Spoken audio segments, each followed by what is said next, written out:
AV in your ears. That's Ambush V, giving you this audio visual down the most interesting street in the world. With my voice, Steve, Fascination Street. You already know. Let's get it. When you whip in the Fascination Street, what do you...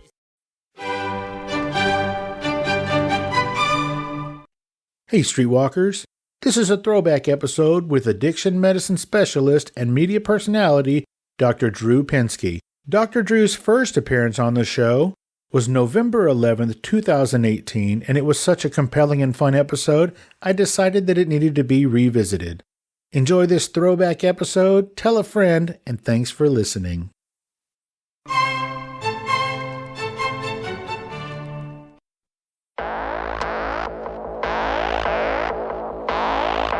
I believe that everybody has a story, and I'm fascinated to hear them. So come with me as we take a walk down Fascination Street. Welcome back, guys. This episode is with Dr. Drew Pinsky. You know Dr. Drew from doing Loveline for 20 years on the radio and several years on MTV. You also know Dr. Drew from Celebrity Rehab, Teen Mom, his HLN show, and a host of TV appearances, TV shows, and movies, as well as local and syndicated radio shows, and a host of podcasts.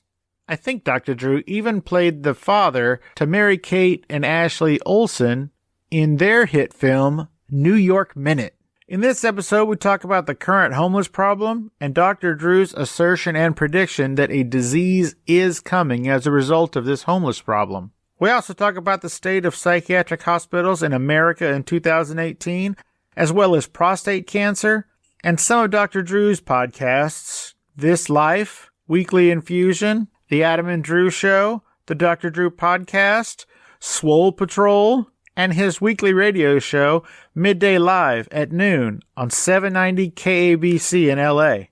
Enjoy, guys. This is a dream come true. I got to speak with one of my idols. This is Dr. Drew Pinsky. Yeah, talk to me, yeah.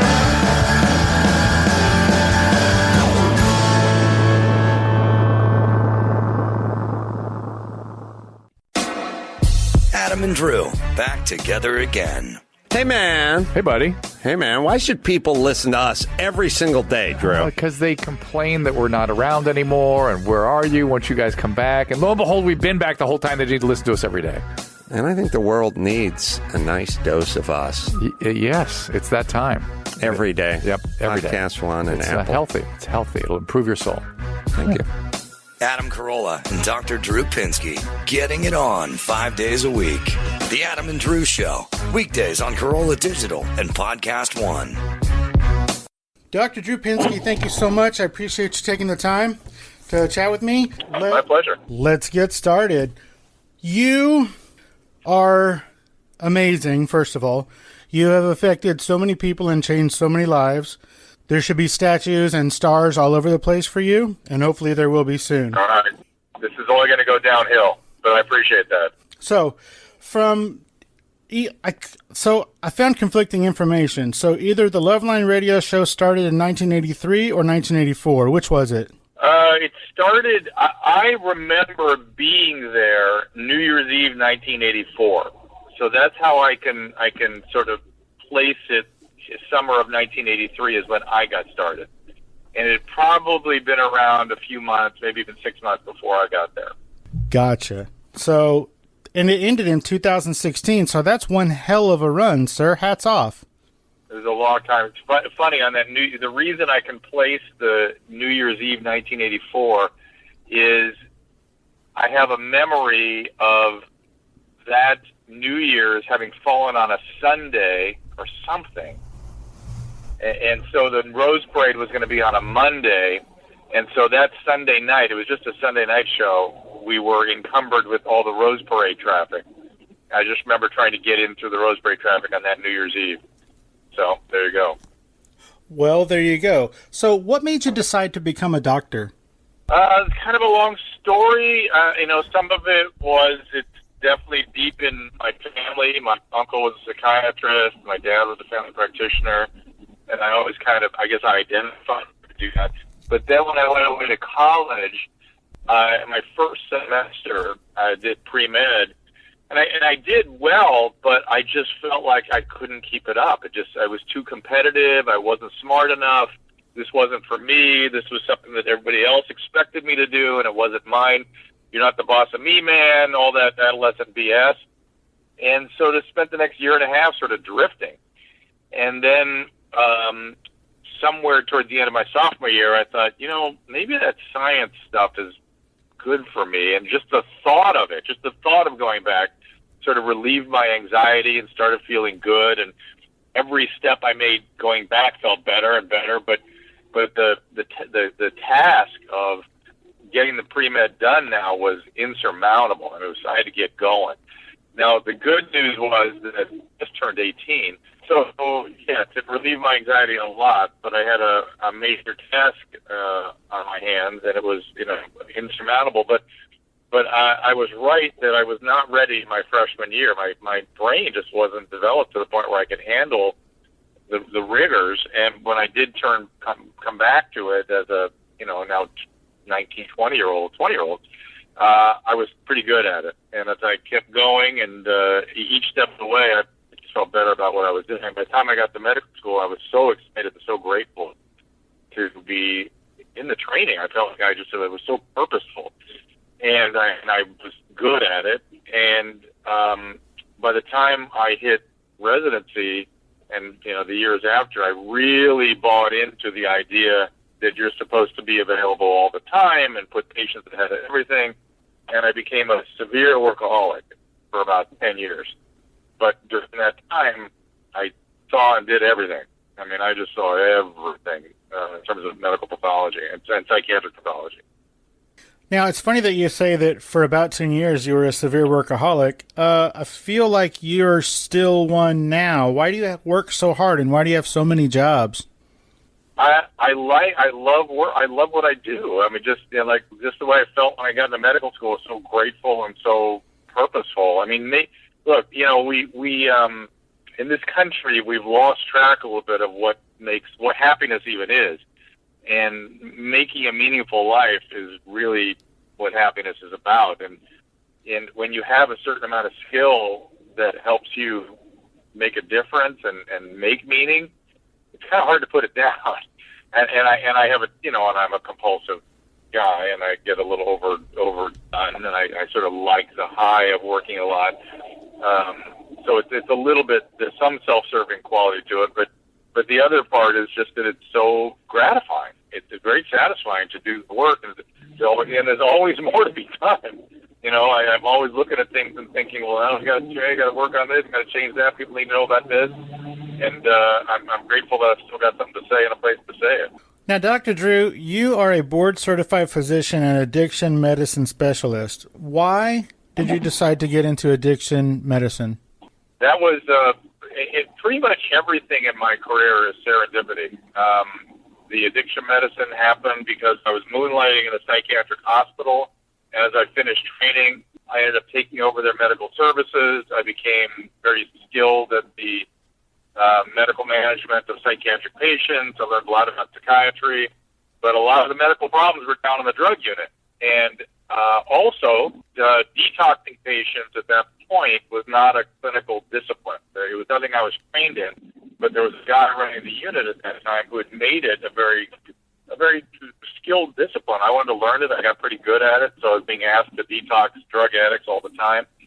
And I saw, young people who were dying of addiction turn into these amazing people through this process of something we call recovery.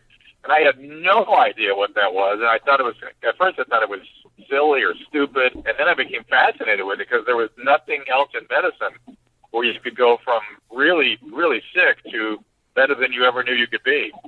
And so I just dug into it. I was then asked to be the assistant of a program under the guise that it would be no big deal and it'd just be, I'd just be sort of backing up the psychiatrist. And then 6 months later, this guy quit. And so I moved into the position of director of a drug unit and spent the next 20 years there. Took about 5 years to really get really good, but spent the next 20 years doing the work. Well, it sounds like it has turned into your life's work, because if you are known for anything, it's that. It is your specialization in addiction treatment, and I think you are lauded in that field, sir. Certainly by us peons, and hopefully by the people that are in your field. So good job. Well, I'm controversial because I have deep opinions about this condition, and unfortunately, I don't think people are being properly trained in what it is and all the different manifestations of this illness in disease and in recovery and in its earlier stages. They all see it all as just one thing and has one treatment, which is sort of a replacement therapy, and unfortunately, it's not one size fits all. Well, it's definitely not just the people that are training that are looking at it, I feel, incorrectly. It's also the general public. You often compare it to, like a major disease like cancer or pancreatitis or something. And if you had those things, you would go get it fixed. But, we tend to look at brain diseases a little differently. That's absolutely true. And not only that, but most brain diseases are chronic illnesses like diabetes and need chronic management and are, quote, fixed by a course of treatment. And people just cannot get that through their head. Brain diseases are mostly chronic and need daily management, and addiction is no exception. Now, Dr. Drew, we are going to jump around a bit, so bear with me. All good. In July of last year, I met you at ACS Studios. I was talking to you about Clint Howard's snow globe hobby. Oh, yeah. And I just wanted to let you know that meeting you, and as gracious and kind as you were, and you seemed genuinely interested in my ridiculous story, I just appreciate that. So I just want to throw that out to thank you very, very much for being so personable and generous. Sure, no problem. While I was there in California, because I'm from San Antonio, while I was in LA, I noticed that you guys have the most egregious homeless population that I've ever even heard of. Yes, I'm driving past it right now. It's upsetting me just driving around. It has to affect the morale of everybody in that town. So why do you? It's sort of my latest crucible. I'm exercised about the whole thing, and it could be easily fixed. And it's literally the breakdown of, forget the breakdown of government, it's the breakdown of civilization. And there will be, if people want to understand what happens when civilization breaks down, there will be infectious disease outbreaks. It's coming. The rats are overrunning this town. They carry fleas and ticks that are vectors for all kinds of infectious disease in Southern California. In Northern California, the feces are covering the streets to the point where a norovirus is being volatilized and people are getting sick just walking around San Francisco. That's the effect on the general population. Never mind the fact that we're allowing sick people to languish in the street. Back to your metaphor about brain diseases, if they had a heart attack or infectious disease and we let them lie in the street in a tent, people would be outraged. But we're doing the same freaking thing with brain diseases, and it's unconscionable. It's unconscionable. And three simple things would take care of it. Four. One would be expanding conservatorship, so we could actually get help to these people for whom their disease makes them resistant and lack of insight. That's part of the disease. So expand conservatorship, expand gravely disabled, and enforce vagrancy laws, and stop getting in the way of helping people who need help but don't want it because of their illness. It's the most ridiculous, ill-fated, ill-thought-of, frankly, evil notion that you allow people to languish in the streets because, hey, they want to. How likely do you think it is that we're at the tipping point? We've been here for a long time. They're starting to make some inroads. It's way too slow is the problem. They're putting together some decent teams that are doing some good work. There's some political benefit in this, and to me that makes me want to puke. They're allowing people to suffer and the entire population to be in danger because of some political expediency. It's something about better housing or cheaper housing. They just keep chanting that as opposed to how do we help these sick people? Well, that's uplifting. Oh, it's terrible. It's just unbelievable. It's all political. It's all political. This is not something that can't be solved. It can easily be solved. It's so funny. People call my radio show, I have a thing on KBC now, and they all the time say, I know we need to do. If one guy called me and goes, I was homeless, and here's what I know what you need. You need a place, a campus. And that campus should have, like, doctors and nurses and vocational rehab people and social workers. I'm like, yeah, that's a psychiatric hospital. That's exactly what we need. We need to put back psychiatric hospitals, get criteria for admission and discharge so we can get people in and out of these places, and start helping them. Yeah, that's exactly what we need. No kidding. Well, I'm glad you brought up the psychiatric hospital aspect of all of this.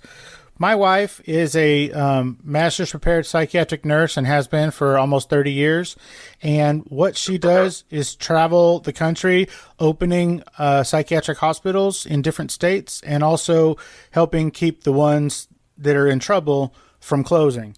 And so you did, on your website, you have a 17-part series covering everything from the effects of opium to how the U.S. is handling the current opium crisis.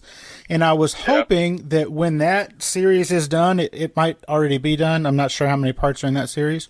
But I was hoping that maybe your next series, you would delve into the difficulties of opening and maintaining these facilities, because it doesn't feel like our government or our political environment is interested in opening or keeping these things open.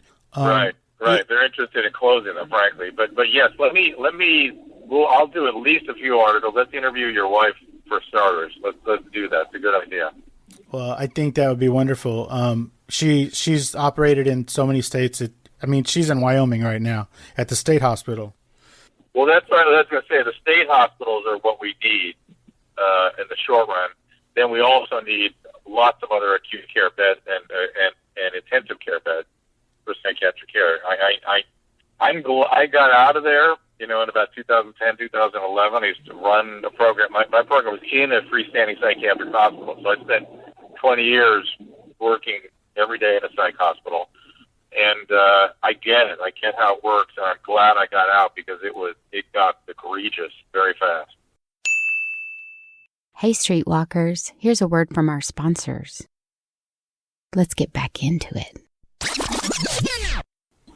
Just me being on the outside of it, just kind of peeking over her shoulder for the last, 20 years of this, I'm constantly amazed at how any of these places, the private ones, the privately funded ones, why are they even in business? They're not making any money, and everything is a fine, and everything's in trouble, and everything's so expensive.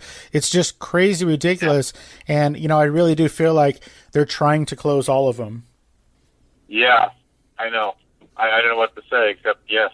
And I was deep in it for many years, and it was always worse on the addiction front. We always got the worst end of the bargain because there's nobody to advocate for drug addicts. And a lot of the work I did for free. I never made any money working in that business.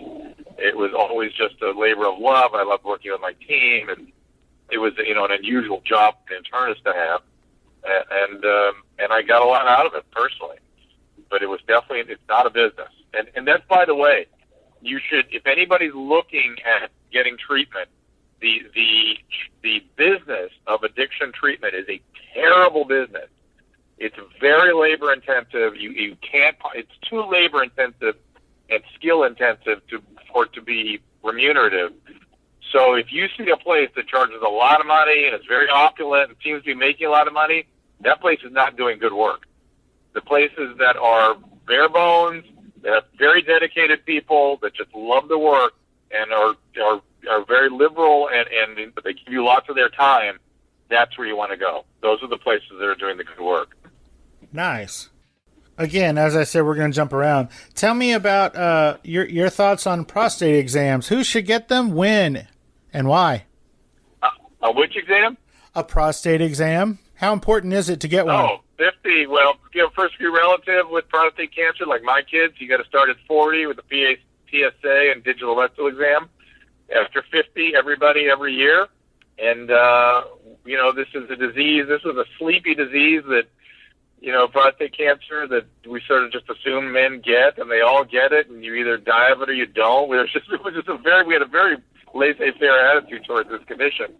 And that has changed, and we're getting aggressive with it and having really good results. And I'm involved with something called the Prostate Cancer Foundation, and a lot of the research we're doing is benefiting other cancers as well. And so it's a very exciting place to be right now. And as a patient with prostate cancer, I feel like the beneficiary of a lot of that. Very cool. That website will be in the show notes. Everybody go get more information about prostate exams and how important they are. Yeah, pcf.org is the website. We do a lot of good work. Thank you. So you mentioned earlier that a lot of the work that you did, you were not compensated for, and that makes me ask you, why do you work so hard at things that you're not paid for? Like the first a lot of years that you were on the Loveline radio show, you did it for free. How come? Yeah, there's two sides to that coin. One is, well, maybe it's a three-sided coin, which is I'm so grateful to be able to do unique work that like, for instance, being the director of a program as an internist, that's unheard of. And so I was like, I got to hang on to this because it's so unusual and so unique. And so I'm so grateful to have the opportunity. Maybe something will come of it.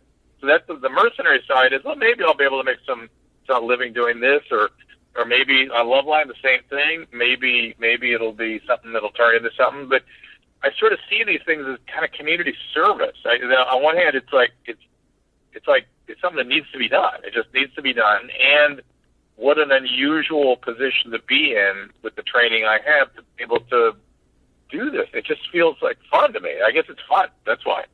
It's fun and it's purposeful. And so to me, it sort of goes under kind of community service in my head. Community service that might one day turn into something.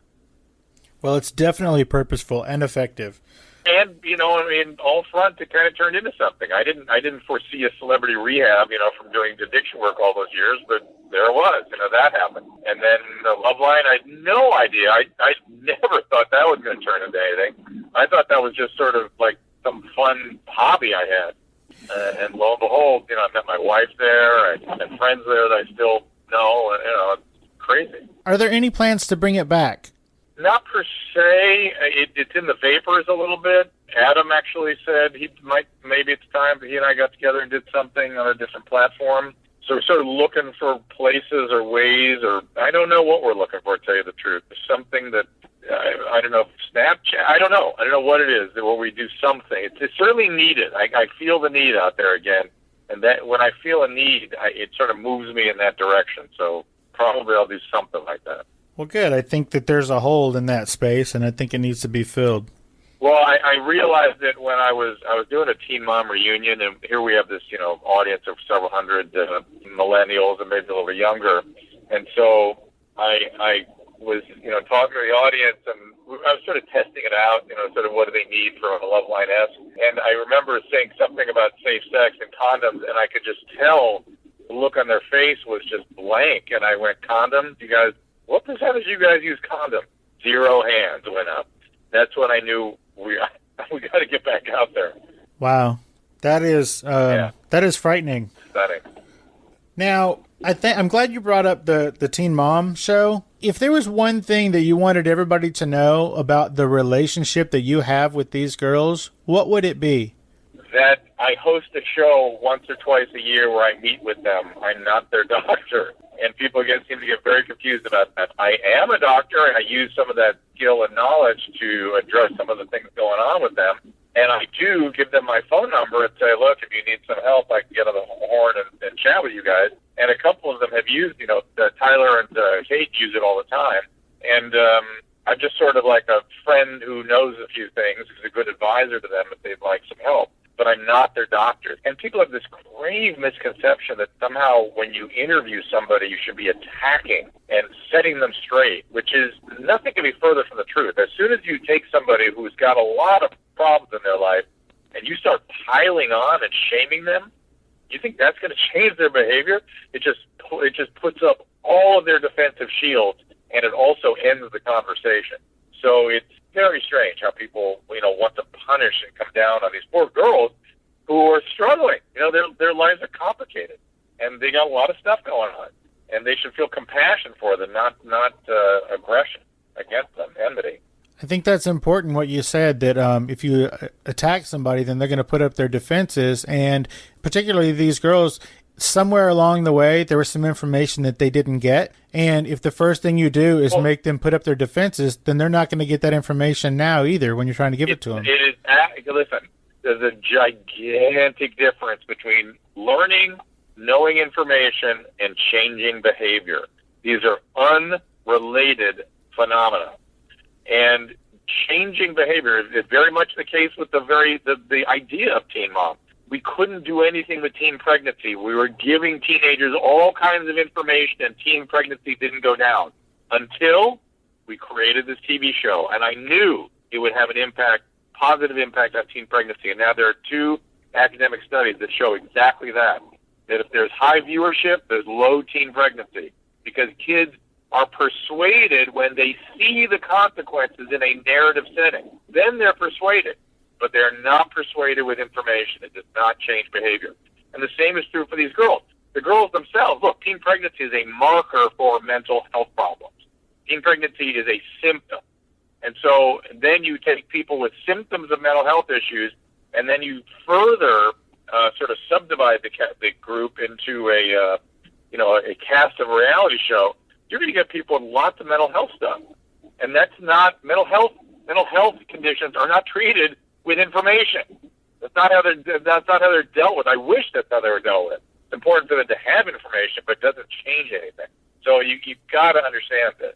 I have 2 kids who are in their mid-20s, and I asked them why they don't have kids yet, and they're not planning on it for quite some time, if ever. And they said the reason they don't have any kids is because I made it look so hard because I had them so young. I had them so young. Oh, my God, that's funny. So, let's talk about your diet. You carry around a bag of bacon all day. I do. It's a new thing. How much bacon do you eat? I don't eat that much bacon. I eat about 6 eggs a day, not necessarily with the yolks. I eat steak regularly. I just eat a lot of animal products. I do, and I'm very aware of the philosophical issues associated with this. But I got involved with it because we're doing a health and fitness podcast called Swole Patrol. And, I just I'm not actually the host, I'm really the co-host on this. And I was going along, and we, a couple, our guest, Mark Bell, convinced me I should be lifting heavy weights again. So I started doing that. And indeed, it helped my joints and my back, which is what they predicted, which was shocking to me at my age. And I always liked heavy weightlifting, so fine, I was happy to do it. But I immediately gained 20 pounds. And I just came back and I went, this is an old story for me. I just heavy weights, I get bigger. And they all went, no, now you got to go on this keto diet and, carnivore diet. All right, I'll give it a try. And in like 4 days, I just feel unbelievable. I couldn't believe how I felt. It was so self-reinforcing that I was fearful of losing how I felt. So I just kept going with it, and I'm still doing it now. And I got to tell you, I'm convinced that the bigger issue in our health as it pertains to diet is central obesity and the adipose distribution across your midline. That if you can be on a diet that significantly affects that, reducing that will outweigh any potential adverse effect of the diet itself. And the current scientific debate is that this diet may not be so bad after all, maybe good even. My cholesterol profile was the best it's ever been in my life, which is crazy. I was going to ask if you had any lab work. So you have, and things are looking good? I'm not kidding you. My HDL, I've been working to get it up my whole life. This is the highest HDL I ever had. And my LDL is pegged right where it always is, and which is like 70 to 90. And my triglycerides, lowest they've ever been. Those are also something I've been working at trying to get down. It's uncanny to think that I eat bacon and I have the lowest triglycerides I've ever measured. I have a testosterone cooking right now to see if it's had an effect on that. So we'll see where that ends up. I don't think you're supposed to cook it. Well, how dare you? So, figuratively speaking. Vinny Tortorich has been on this show 3 times, I guess. And through his NSNG mindset, I've lost 40 pounds and I feel great. Well, it's fundamentally the Vinny diet, and Vinny's pissed at me to this day because, he feels like I never listened to him. I was always listening to him and sort of kind of doing what he advocates, but I wasn't doing it for real, and now I'm doing it for real. And it's an amazing, it's an uncanny. I would call it an uncanny. If somebody had reported to me my experience, I would not have believed them. I would not have believed it. It's only because I'm experiencing myself that I'm not, by the way, advocating. I'm not clear it's a diet that should be advocated for everyone. I'm clear that if you're somebody who's struggling with your weight and it's becoming a health issue, this is an option, and it might really work because it tends to. But at the general recommendation, we're not, particularly for younger people, I'm just not there yet. Well, as we're winding down, because I know you have a heart out, is there anything that I didn't talk about that you wanted to talk about? Just, I'm sort of back to the workaholism. I'm looking for my next thing. I don't know. I'm sort of trying to develop stuff and find something that makes a difference. And these are very weird times, and I feel like I want to help. I don't know, solve it or work our way out of it or something, or create. I'm working on some mental health sort of television shows, and we'll see if any of them actually get to air. But keep an eye on them. I'm trying to find a new home and a new project. Well, hopefully we'll see some of that stuff either on Chassis or on Pluto TV. I love Pluto. I want to get a network. I want to get a channel there. Maybe that's where we put Loveline. I think that'd be a great place to put it. Yeah, and Adam, his only response is, he says, I'm going to have a channel. I go, yeah, fine. Good for you, Adam. Now, let's also talk about what else we can do. All we can do is talk about what he's doing. Yes. So, nothing, plus ça change. Nothing has changed. Nice. Now, before I let you go, I want to wish you a happy birthday next week.